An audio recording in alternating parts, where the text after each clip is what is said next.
Cyberpunk, The Flame That Remains. Written and read by Ethan Taplin. Chapter 5. Echoes. Night City, 2075.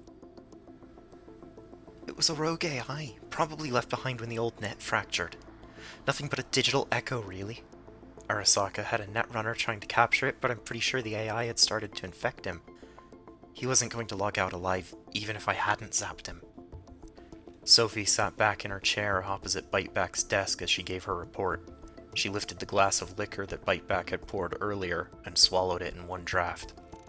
Ares sat next to her, savoring his drink. I fried the runner and wrecked the AI even worse than it already was. Sophie popped the data shard out of one of the sockets behind her left ear. She'd saved the AI's fragmented data packets onto the blank shard she kept slotted in case of a situation just like this.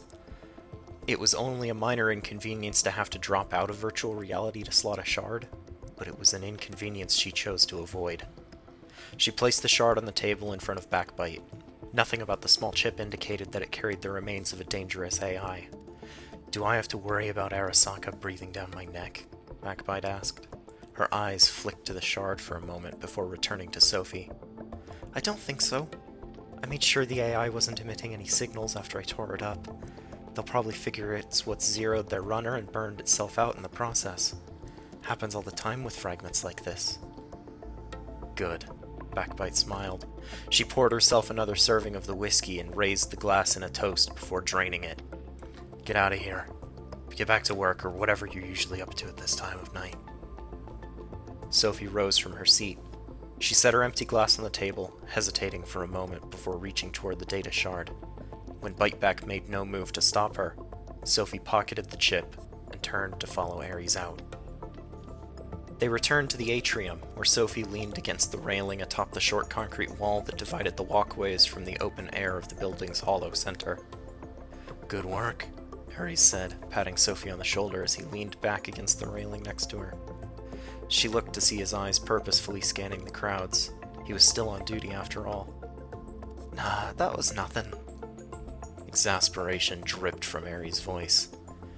You fried a Corpo Netrunner and some crazy AI with nothing but your brain. That's not nothing. Sophie paused, thinking about all the things she'd done that would make putting down a broken, malfunctioning AI scrap code and a single Arasaka runner look like child's play. Fine, I guess I did a little bit, she smiled sadly as she continued to look across the atrium, watching as an enforcer on the opposite side of the floor broke up a fight. Ares let her sit undisturbed for a beat, then asked, Why do you always do that? You turn down praise, but it doesn't ever seem like you're doing it to be humble. Why do you always sound like it really is nothing compared to something else you've done? Sophie didn't respond. She just let the sad smile drift from her lips. Whatever, Ares said, changing his tone. I'll get the answer out of you when you decide it's the right time, I guess.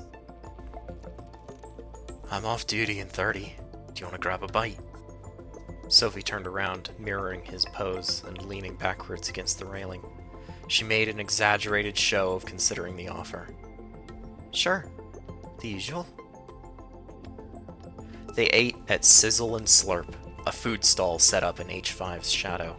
The owner, Mama Han, as her customers knew her, served only one dish, a steaming bowl of handmade noodles floating in crimson broth, garnished with chili flakes, and topped with several thin slices of synth sirloin.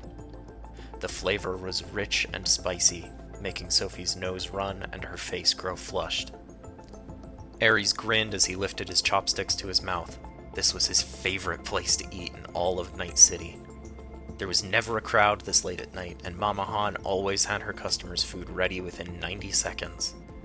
Sophie hadn't liked the food the first time she'd tried it shortly after moving into the mega building, but after she met Ares, he talked her into trying it again, and again, and again, until she'd changed her mind.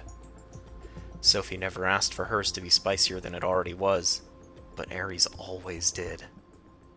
Sophie was certain that Ares would have eaten every single meal at Sizzle and Slurp if Mama Han hadn't warned him he'd literally need an iron stomach to do so. Ares, like Sophie, was hesitant to implant any more cyberware than he already had. 2 cybernetic eyes, the standard neuroport that most people were fitted with as kids, and 2 cyber arms covered in real skin. She thought he might have a pop-up weapon hidden in each arm, but she'd never seen him in a fight so bad that he'd felt the need to use them if they were there. When they finished their meal, they bid Mama Han a good night and returned to their floor. The elevator screens displayed another anchor vigorously hyping up some pop star's concert at Riot next week. They paid it no mind, continuing to chat about innocuous things like other places to eat, what side jobs Sophie was working on, and whatever petty fights Ares had had to break up in the last few days.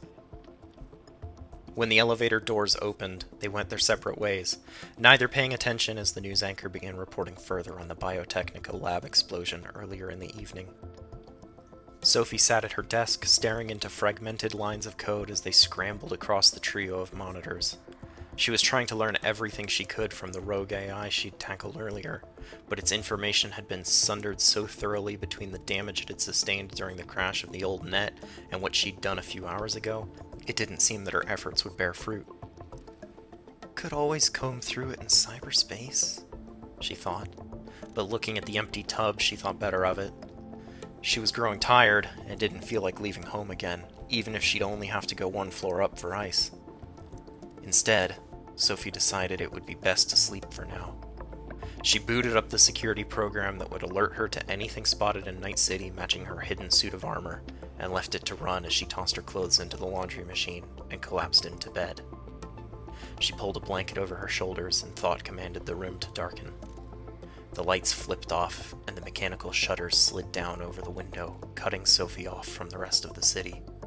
Darkness enveloped her as she closed her eyes. No matter how hard she tried, sleep never came.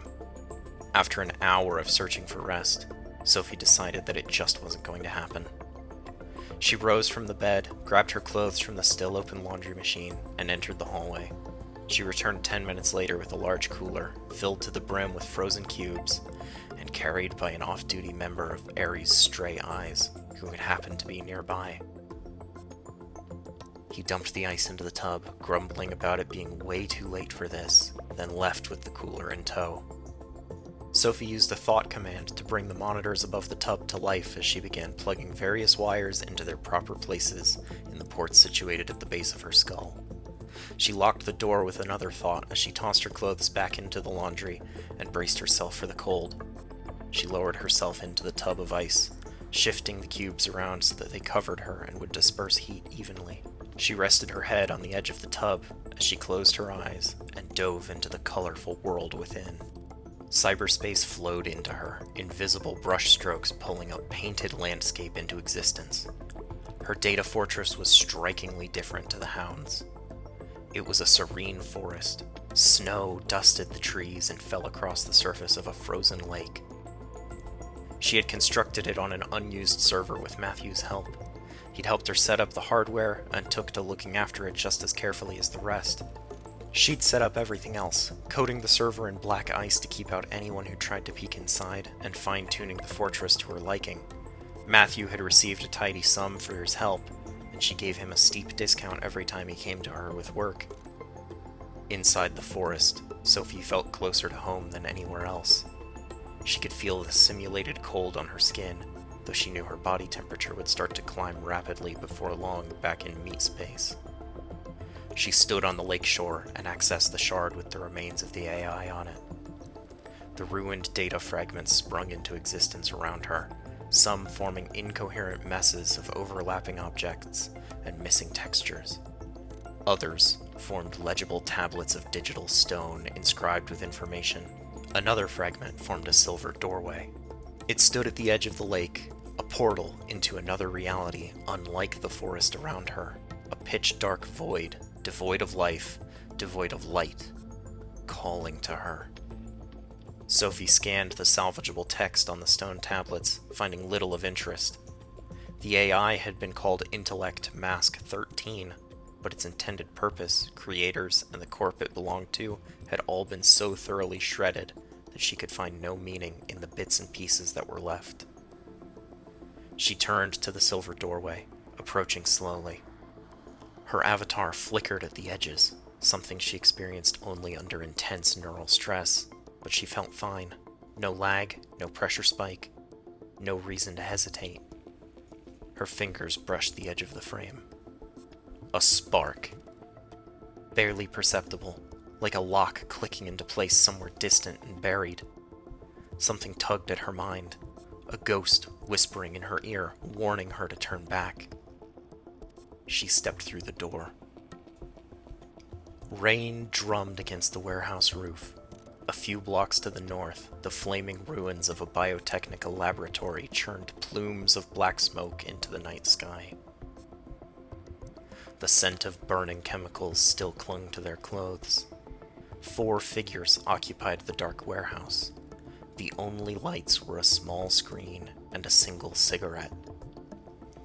The screen rested in the hands of a tall, thin woman with wild red hair. Her face was half lit by the bluish glow of the screen into which she stared. She paced back and forth, muttering quietly to herself as she read the swiftly scrolling text covering the screen. The others gave her space, by habit, not command. They were apprehensive of her tendency to speak as though she walked through the ruins of prophecy that her eyes alone could see. Sitting cross-legged next to a rusting cargo crate, a man with a thin beard blew a cloud of smoke into the air.